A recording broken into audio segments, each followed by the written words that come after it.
Now the story picks up in Matthew 4, beginning with verse 18. As Jesus was walking beside the Sea of Galilee, he saw two brothers, Simon called Peter and his brother Andrew. They were casting a net into the lake, for they were fishermen. Come follow me, Jesus said. I'll make you fishers of men. At once they left their nets and followed him. Going on from there, he saw other brothers, James, the sons of Zebedee, and his brother John. They were in a boat with their father Zebedee, preparing their nets, and Jesus called them, and immediately they left the boat and their father and followed him. Now I want you to notice, Peter was called from success. He was not called from failure. He was not called from despondency. Jesus just made him very wealthy, gave him the greatest catch of fish in his life. And then he said, Peter, can you walk away from success? Can you walk away from wealth to follow me? The same thing he offered the rich young ruler. Sell all that you have, give to the poor, come follow me. But that man would not walk away from wealth. Jesus gave Peter wealth and then said, would you walk away from this to follow me?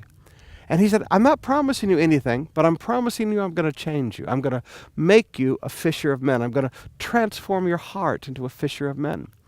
Now, there's several things I want you to see here. Number one, a person who is called has to go through a transformation. You don't step out of business and then step into a pulpit. You may be a great presenter. You may be great with PowerPoints, but your heart hasn't changed. God has to change who you are at the core. So as a businessman, you're not worried about the bottom line anymore. You're worried about souls. So, you're not a marketing manager anymore. You're not a marketeer. You're not a network marketer anymore. At your core, you've changed into a pastor, into something different. So I challenge some of you today that, you're going to have to walk away from the business. And people don't like that. But you have to walk away from the business and go through a season of change. For the apostles, it was 3 years. To go through a season of change where God changes how you think and how you feel and how you see everything. Your core is changed. Secondly, you have to walk away from business. First was prosperity. Second was business. Third, you walk away from family. James and John, the sons of Zebedee, had to walk away from their father, leave the boat, which was their business, and go and follow Jesus. You can't live in two worlds. You can't have your heart in two worlds and follow the call of God. You can't be in business. You have to give yourself fully to the call. Just like the Levites in the Old Testament days, they were chosen because they were willing to follow God and put God before their families. The same thing has to be true in the ministry today, that the work of God, that the family of God takes first and absolute first place within our life.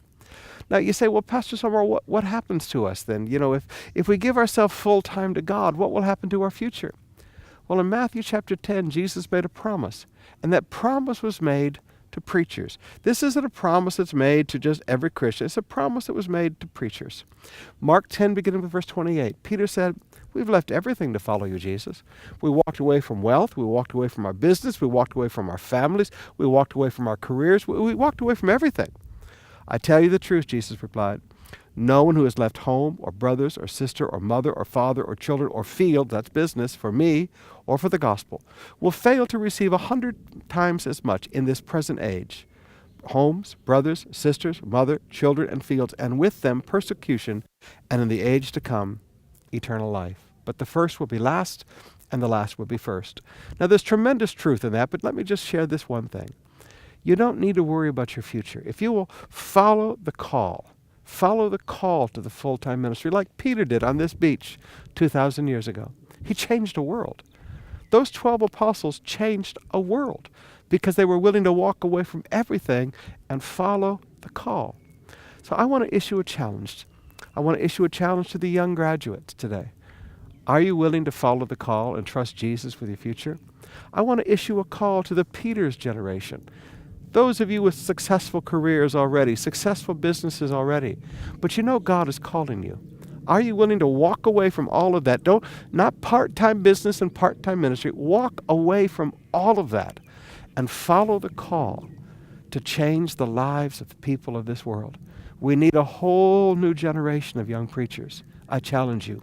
Will you follow your heart? Will you follow the voice of Jesus to your life, to follow the call to the full-time ministry?